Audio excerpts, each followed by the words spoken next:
speak to you this morning in the name of the Father, and of the Son, and of the Holy Spirit. Amen. Please be seated. Tomorrow, November 11th, marks the 100th anniversary of the first Remembrance Day. The year before, in 1918, the 11th hour of the 11th day of the 11th month, the guns were silenced.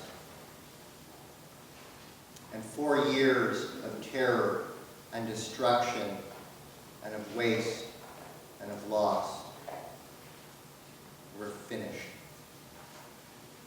However, it would take till the Treaty of Versailles in 1919 before the armistice that was struck on November 11th, 1918, would actually bring about a peace. But it wasn't a real peace. Europe had been fragmented. The Ottoman Empire had been destroyed. Tsarist Russia was now under control of the Bolsheviks.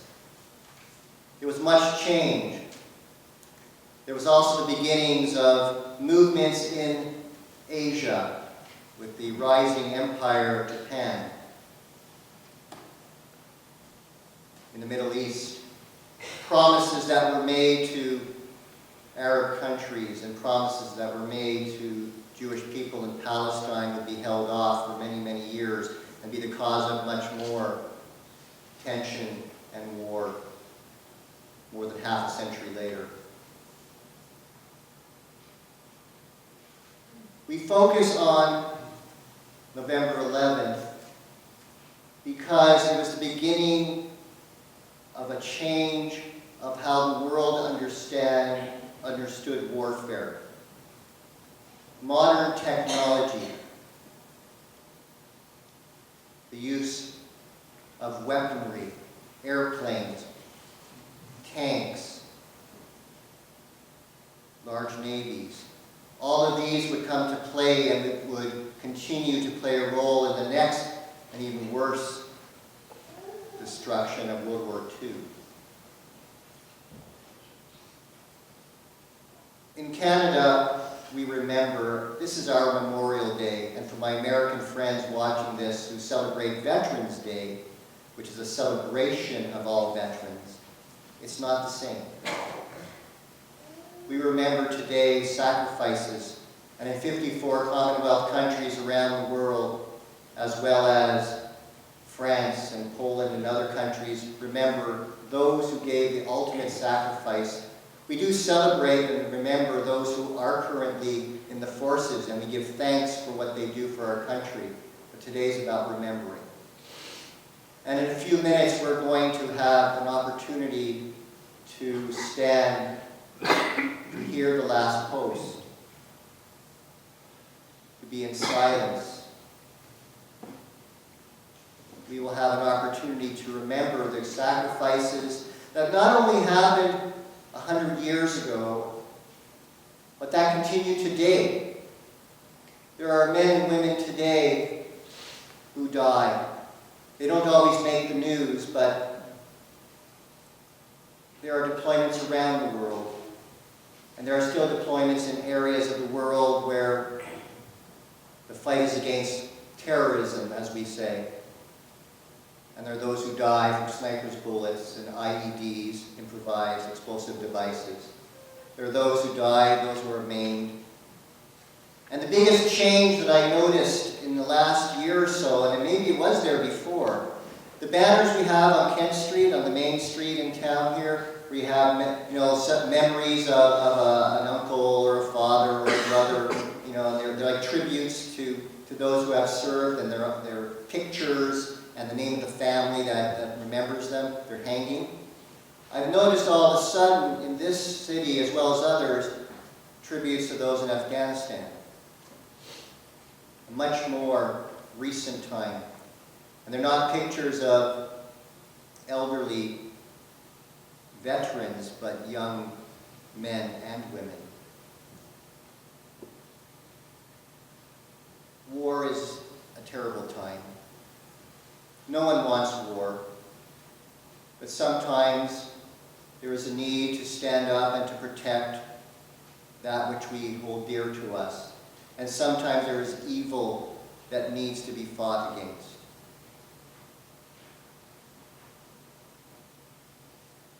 I'm going to share a couple of images with you. There had been bombardments for solid days, but there was a moment of quiet now. And amongst the mud in the trenches, and looking out over no man's land, which is not really a big area between the soldiers and their enemies, a terrible yellow cloud drifted from the enemy's side of no man's land towards the trenches of our soldiers.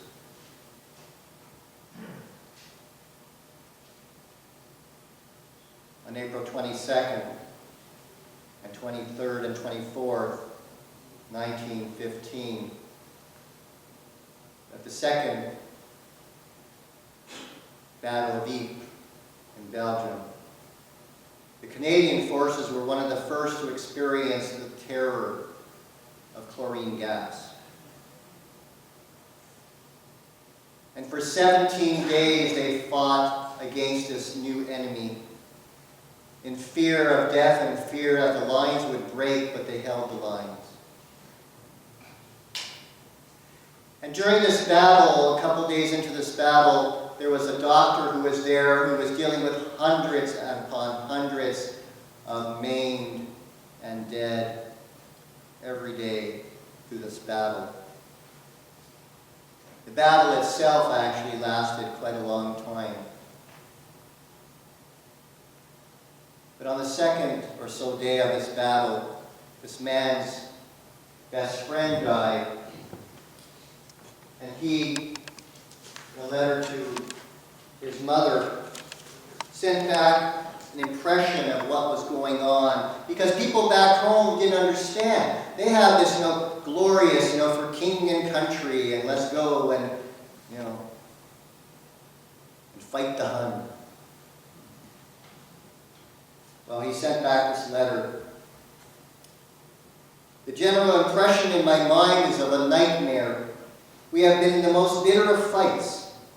For 17 days and 17 nights, none of us have had our clothes off, nor even our boots, except occasionally. And all that time, while I was awake, gunfire and rifle fire never ceased for 60 seconds. And behind it all was the constant background of the sights of the dead, the wounded, the maimed, and a terrible anxiety lest the line should give way.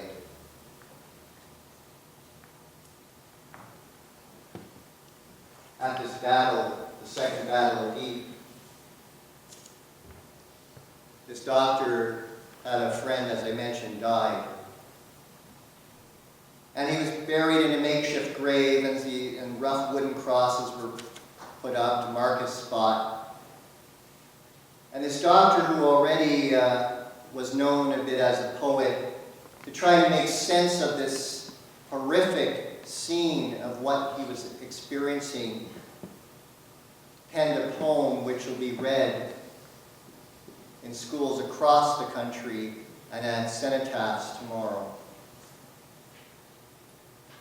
John McCrae wrote these words.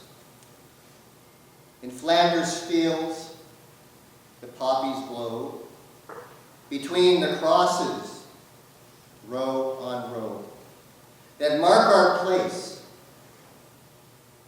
And in the sky, the larks still bravely fly, scarce heard among the guns below. We are the dead. Short days ago, we lived, felt dawn, saw sunset glow, loved and were loved, and now we lie in Flanders fields. Take up our quarrel with the foe. To you from failing hands we throw the torch. Be yours to hold it high. If ye break faith with us who die, we shall not sleep, though poppies grow in Flanders fields. Dr. McCrae himself would eventually succumb to the flu that was part of the pandemic that began in 1918 and would die. And he would be buried with honors in the very fields of Belgium, led by the horse he brought with him, Bonfire, a gift that was given to him when he departed in 1914 for the fields of Europe. We dwell on World War I images, even though there are so many other images that we could focus on. The attack on Pearl Harbor, the storming of beaches, the desert in Iraq, Afghanistan. There are many images that we could draw that talk about war and sacrifice right to this present day. But there's something about World War I and the battles that created our identity as Canadians, such as Dieppe in 1916, and Vimy Ridge, and all those battles, and the Somme, Battle of the Somme, July 1st, 1916, and one of the first battle groups that were called to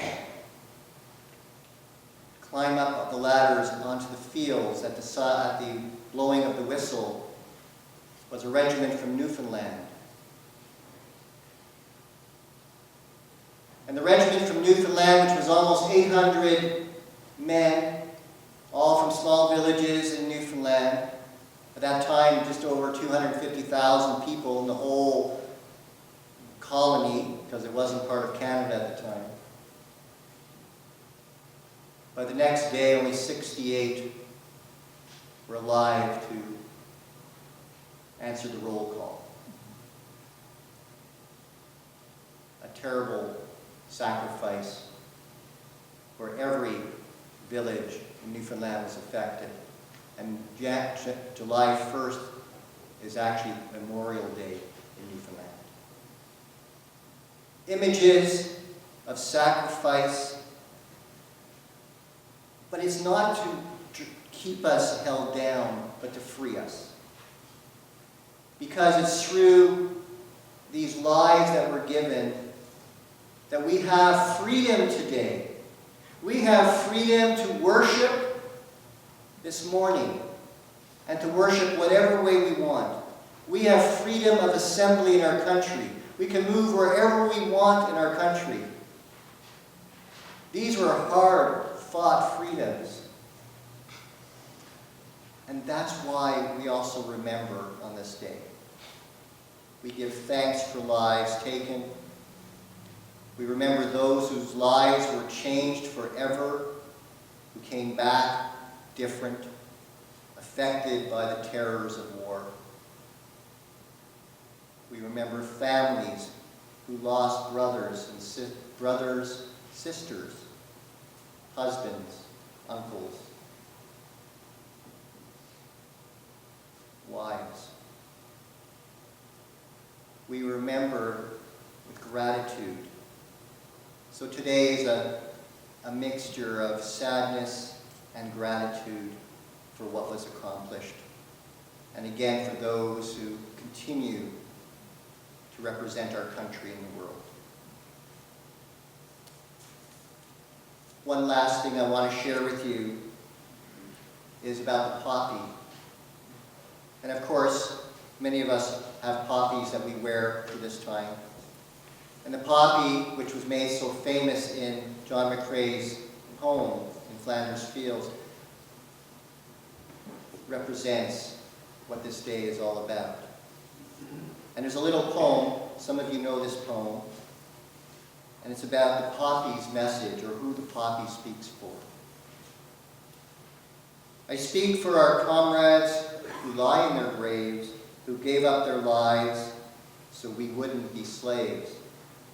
I speak for the parents who weep for their sons, cut down in their prime by some far foreign guns. I speak for the widows who now are alone and waiting no more for them to come home. I speak for the dead. The dead have no tongues. If they could but speak, this would burst from their lungs. I speak for the vastness of every man's worth. I speak for the good that is still here on earth. I speak for all people, both here and abroad, for we are all one, since we came from one God. I speak for them all, and my cry never ceases. I am the poppy. My message is peace. We're now going to hear John McCrae's poem, Put to Song.